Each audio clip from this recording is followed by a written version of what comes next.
2020년도에 대법원 산하에 있는 회생파산위원회에서 활성화를 권고한 바도 있고요.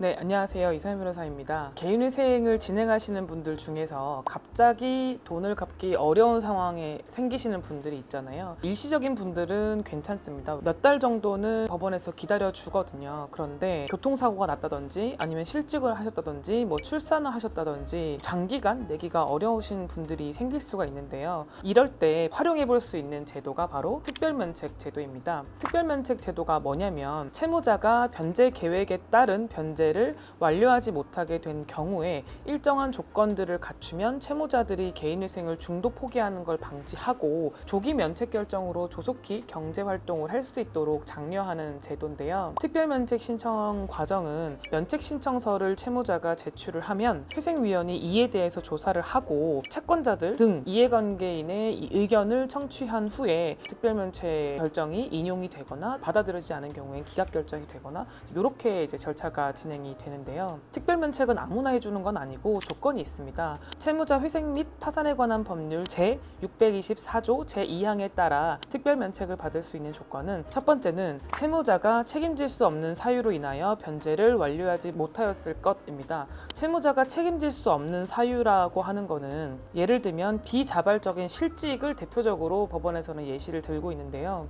일을 할 수 없이 아프거나 교통사고나 이렇게 장기간 근로를 제공할 수 없을 때는 당연히 소득활동을 할 수 없으니까 채무자가 책임질 수 없는 사유로 변제를 완료하지 못하는 사정이 되겠죠. 또 대표적으로는 출산처럼 아이가 태어나고 나면 끝이 아니라 그 뒤로 계속 양육을 해야 되는데 남편도 생계가 좀 안 좋다든지 소득이 좀 부족하다든지 이런 경우들이 있잖아요. 그런 경우에는 이제 첫 번째 요건을 충족했다고 볼 수 있겠죠. 다만 채무자가 잠깐 일시적으로 좀 실직을 했다거나 이런 경우에 해당될 수 없겠죠. 두 번째 요건은요. 개인회생 채권자가 면책 결정일까지 변제받은 금액이 채무자가 파산 절차를 신청한 경우 파산 절차에서 배당받을 금액보다 적지 아니할 것. 이것은 여러분들한테 주구장창 설명드린 청산가치를 말하는 거예요. 그러니까 청산가치보다 높을 것이라는 의미인데 개인회생 절차의 대원칙이 청산가치 이상을 갚으라는 거잖아요. 개인회생 채무자의 재산을 다 털었을 때보다 더 많이 내라. 이런 의미라고 보시면 될 것 같아요. 그러니까 청산가치가 어느 정도 있는 분들이 첫 번째 변제일, 그 다음에 마지막 변제일 그 사이가 어느 정도 기간이 지난 분들이라면 대부분의 이 요건을 통과하시거든요. 두 번째는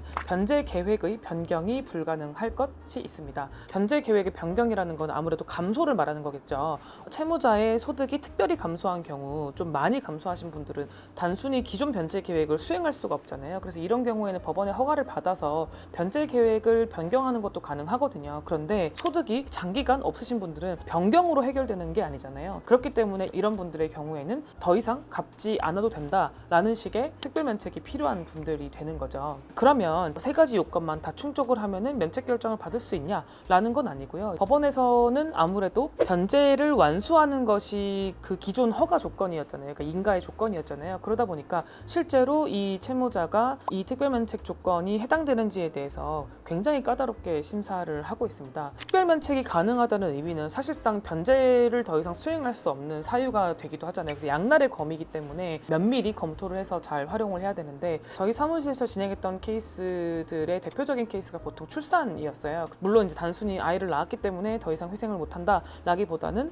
앞으로의 생계가 이런 가족의 어떤 종합적인 사정을 봤을 때 어렵다는 거를 잘 소명을 했기 때문에 다 대부분 이제 면책을 받았다고 보시면 될 것 같은데요. 한 가지 말씀드리고 싶은 게 2020년도에 대법원 산하에 있는 회생파산위원회에서 특별면책의 활성화를 권고한 바도 있고요. 그에 따라서 2020년 8월 7일 서울회생법원에서는 특별면책 관련 실무준칙이 개정이 됐어요. 이거 제가 조금 설명을 드려볼게요. 제목은 변제계획 불수행 사건에 대한 특별면책의 안내와 관련된 실무준칙 개정입니다. 변제계획 변경 절차 이용 안내문을 받게 되는데 이때 아래 하단에 이런 특별면책 절차가 있다라는 부분을 이제 설명을 하고 당신이 만약에 변제 기간을 다 완수할 수 없을 것 같으면 이 방법에 해당하는지 한번 검토를 해보세요 라고 이제 친절히 안내를 하도록 변경이 되었다는 거예요. 그만큼 이제 법원에서는 도저히 안 되시는 분들의 경우에는 특별면책을 장려하고 있기도 하다라는 거를 아시고 활용해 보시면 좋을 것 같다는 말씀을 드리고 싶습니다.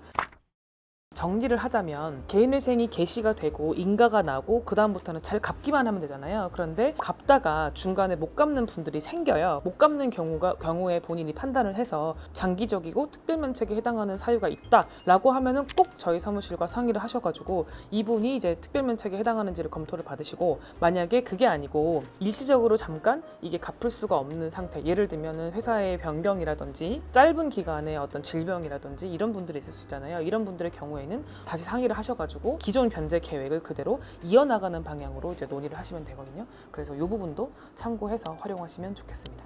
감사합니다.